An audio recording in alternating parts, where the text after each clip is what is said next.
Hello everyone, welcome back to Sawdust Circuits. Today we have a machine that's pretty famous, and yet somehow most have never actually seen one. This is a Ghostwriter Autopen made by Signature Machines. Now before anyone asks, I did not steal this from a government building. No, I didn't win it in a poker game with a senator. And no, it was not at a yard sale in Delaware. Sadly, I was curious and it was cheap. And curiosity and cheap is dangerous. Pardon me.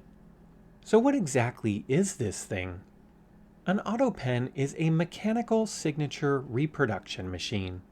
It's been used by authors, celebrities, corporate executives, and yes, US presidents. In fact, presidents have been using Autopens since the 1950s, starting with Harry S. Truman. At its core, this is basically a two-axis CNC machine. X-axis, Y-axis, and Z-axis for movement of the pen. Very simple mechanically, very scary politically. It uses servo-driven arms that move a real pen along a programmed path. So technically, yes, this is just CNC handwriting, or as I like to call it, robot forgery with permission.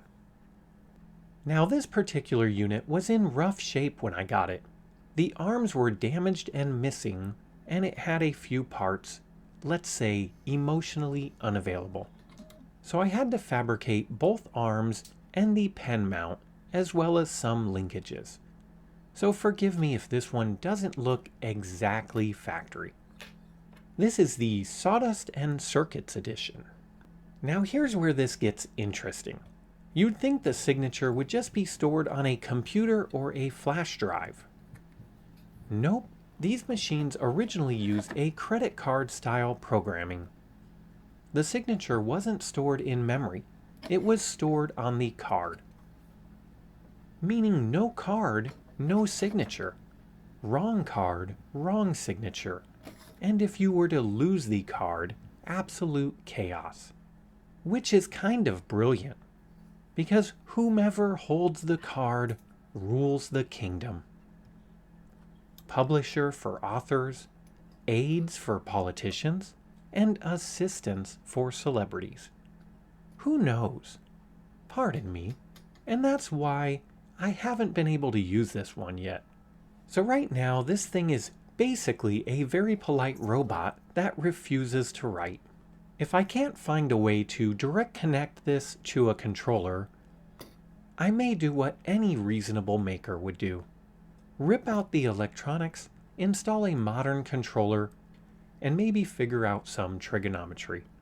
Because if I can't make it sign important documents, at least I can make it draw really nice circles. Either way, this is one of the strangest machines I've ever owned. Part history, part engineering, and part moral gray area, which makes it perfect for this channel. Thanks for watching, and I'll see you next time.